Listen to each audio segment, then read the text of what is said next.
श्रीनगर में गुज़िश्ता रोज हजरत ख्वाजा मोइनुद्दीन नक्शबंदी का सालाना उर्स अकीद व एहतराम से मनाया गया। उर्स की खास बात यह है कि आस्ताने आलिया में असर की बाजमात नमाज अदा की जाती है। नमाज में श्रीनगर और आसपास के इलाकों से हजारों की तादाद में मर्द और खातिन शामिल होते हैं। ईद की तरह अकीदतमंद नए कपड़े भी पहनते हैं और मेहमानों को अपने घर बुलाते हैं। मकामी लोगों का मानना है कि ख्वाजा बहानुद्दीन नक्शबंदी बुलंद पाए के वली थे। यही सबब है कि उनके अकीदतमंदों की तादाद लाखों में बताई जाती है। नमाजियों की तादाद इतनी ज्यादा थी कि इंतजामिया को नौहट्टा के खनियार तक जाने वाली सड़क को बंद करना पड़ा। नमाज के बाद दुरूद और अज़कार का सिलसिला शुरू हुआ। इस दौरान खुसूसी दुआओं का भी एहतमाम किया गया। बता दें कि उर्स की शुरुआत 21 सफर से शुरू होती है और 3 रबीउल अव्वल को असर की बाजमात नमाज से इसका इख्तिताम होता है। कहा जाता है कि ये रवायत 4 सदी से जारी है। ख्वाजा दिगर जो है ये हमारी सदियों पहले की परंपरा है।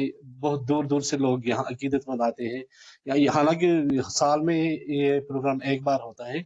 बाहर से भी कुछ लोग लाखों की तादाद में यहाँ पे लोग आते हैं, अकीदतमंद आते हैं, अपने गुनाहों की माफी मांगते हैं। तो साल में ये ख्वाजा दिगर एक बार आता है। लाखों की तादाद में यहाँ पे लोग आते हैं। सड़कें भी जाम होती है, ट्रैफिक भी जाम होता है, सड़कों पे भी नमाज लोग पढ़ते हैं। इतनी भीड़ होती है यहाँ पे, बाहर से भी लोग आते हैं, बहुत सारे अकीदतमंद होते हैं यहाँ पे। ये ख्वाजा नक्शबंदी साहब रहमतुल्लाह अलैह, ये साल में ये एक बार आता है, ये बड़ा दिन। बहुत दूर दूर से लोग आते हैं यहाँ पे। एडमिनिस्ट्रेशन ने बहुत अच्छे इंतजाम किए थे।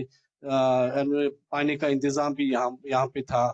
पुलिस भी काफी एक्टिव रही है यहाँ पे। बहुत अच्छा इंतजाम था, बहुत किसी चीज की दिक्कत नहीं हुई है यहाँ पे। इंतजाम बहुत अच्छा था, बहुत बढ़िया था।